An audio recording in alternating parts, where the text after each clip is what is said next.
Welcome back friends, ये हमारी video number 53 C programming series के लिए। और प्रीवियस कुछ वीडियोस से हम डिस्कस कर रहे हैं मैट्रिक्स या सिंपली टू डायमेंशनल एरे को। और इस वीडियो में हम समझने वाले हैं row major and column major representation के बारे में। तो स्टार्ट करते हैं। इस वीडियो के लिए टॉपिक हमारा है row major and column major representation. तो इस वीडियो में हम समझेंगे रो मेजर या simply row and column major representation. तो देखिए सिंपल सा है, जब भी हम किसी भी 2D एरे को डिक्लेयर करते हैं, फॉर एग्जांपल अगर मैं यहाँ पे एक 2D एरे लेता हूँ जिसके जो डायमेंशन है वो आपका 3x3 है, यानी कि 3 रो एंड 3 कॉलम। तो जब भी इसमें हम डेटा को एंटर करेंगे तो बाय डिफॉल्ट जो होता है वो होता है आपका रो मेजर, यानी कि सबसे पहले जो इसमें डेटा आएगा वो पहले रो के अंदर आपका फिल होगा, देन आपका सेकेंड रो, देन आपका third row and so on. लेकिन जो कॉलम मेजर होता है इसमें आपका जो डेटा होगा वो सिंपली आपका रो मेजर ना करके हम कॉलम मेजर में करते हैं, यानी कि सबसे पहले जो डेटा हम एंटर करेंगे वो पहले कॉलम में होगा, देन आपका सेकंड कॉलम में, एंड देन आपका यहाँ पे थर्ड कॉलम में। तो सिंपल सा है, केवल हमने आई एंड जे जो इसके लूप्स होंगे उनको ही यहाँ पे चेंज करना है। तो दोनों ही हम यहाँ पे देख लेते हैं, इनका कोड हम देखते हैं। तो सबसे पहले अगर मैं रो मेजर में यहाँ पे क्रिएट करूँ, यानी कि डेटा को रो मेजर में, क्योंकि बाय डिफॉल्ट अभी तक जितना भी हमने काम किया है आपका मैट्रिक्स या 2D एरे के अंदर, वो हमने बाय डिफॉल्ट रो मेजर में ही किया है। तो इंक्लूड में यहाँ पे कर लेता हूँ सबसे पहले हमारी हेडर फाइल stdio.h को, एंड देन आपका आ जाएगा इंट मेन, यानी कि मेन फंक्शन, एंड देन हम यहाँ पे एरे ले लेते हैं। तो इंट ए जिसमें आपका 3x3 की एरे हमने लेनी है, और दो वेरिएबल हमको यहाँ पे और चाहिए जिसकी मदद से हम रो एंड कॉलम को रिप्रेजेंट करेंगे। तो सिंपल सा है, चलिए इसको हम यूजर से रीड करवाते हैं। तो for i equals to 0, i is less than आपका 3, then i plus plus, and इसके बाद फॉर, अभी देखिए मैंने यहाँ पे करली ब्रेसेस यूज नहीं किए हैं क्योंकि इस लूप के बाद बाय डिफॉल्ट आपका एक ही स्टेटमेंट है फॉर लूप का, तो इसके लिए आपको करली ब्रेसेस की जरूरत नहीं होगी। तो j equals to 0, j is less than 3 and j plus plus, and इसके बाद आप सिंपली स्कैनफ की मदद से यहाँ पे रो एंड कॉलम को आप यहाँ पे रीड करेंगे। तो %a i एंड j। तो देखिए सिंपल सा है, ये हमने रीड यहाँ पे करा लिया। अब केवल आपको यहाँ पे प्रिंट करना है, क्योंकि यहाँ पे जो i की वैल्यू होगी वो होने वाली है सबसे पहले 0, 1 एंड 2, एंड जब i की वैल्यू आपकी 0 है तो j की वैल्यू उस समय आपकी चल रही है 0, 1 एंड 2। तो पहले जो डेटा एंटर होगा वो होगा आपका 0, 0, 0, 1 एंड 0, 2 में, यानी कि पहली रो में, एंड देन आपका 1, 0, 1, 1, 1, 2 यानी कि दूसरे रो में, एंड देन आपका 2, 0, 2, 1 एंड 2, 2 यानी कि थर्ड रो के अंदर। तो इसको सिंपली आप प्रिंट यहाँ पे कर देंगे। इसके बाद केवल हमने यहाँ पे प्रिंट ही करना है।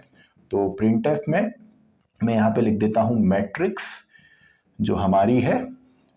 तो for i equals to 0, i is less than आपका 3, i is less than 3, then i plus plus, and इसके अंदर आपका for j equals to 0, j is less than आपका 3 and j plus plus, and इसके बाद इसके अंदर हम प्रिंटफ में इसको प्रिंट करवा देते हैं।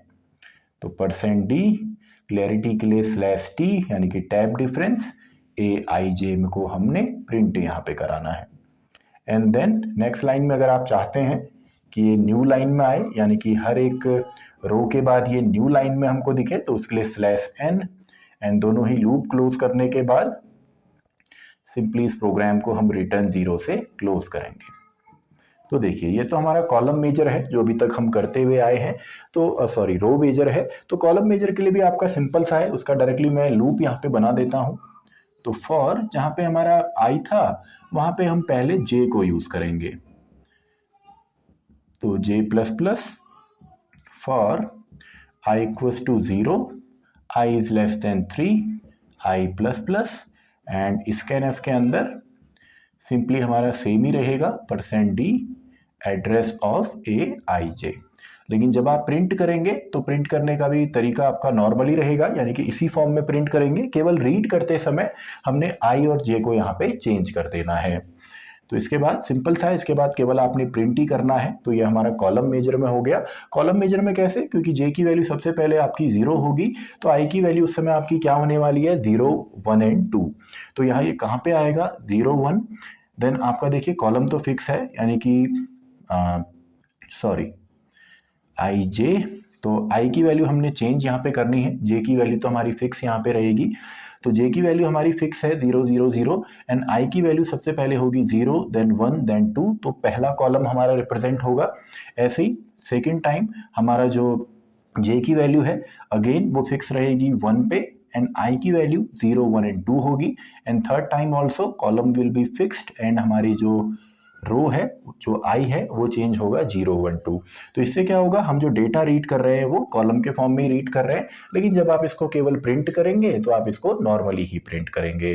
तो आई होप आपको समझ में आया होगा कि simply row and column major क्या है, ये केवल रिप्रेजेंट करने का तरीका है। और अगर आप डायरेक्टली यहाँ पे वैल्यू देते, यानी कि ए आई जे का जो डायरेक्टली अगर हम वैल्यू देते तो ये बाय डिफॉल्ट जो होता है ये आपका रो मेजर के अंदर ही होता है। तो इसी को अगर आप रो बाय रो यहाँ पे देखेंगे तो ये रो मेजर, और इसी को अगर आप कॉलम में यहाँ पे रीड करवाएंगे तो ये आपका कॉलम मेजर। तो इसी के साथ हमारी ये वीडियो भी खत्म होती है। आई होप आपको ये कॉन्सेप्ट यहाँ पे समझ में आया होगा, row major and column major representation का। तो इसी के साथ हमारी ये वीडियो भी खत्म होती है, वीडियो नंबर 53।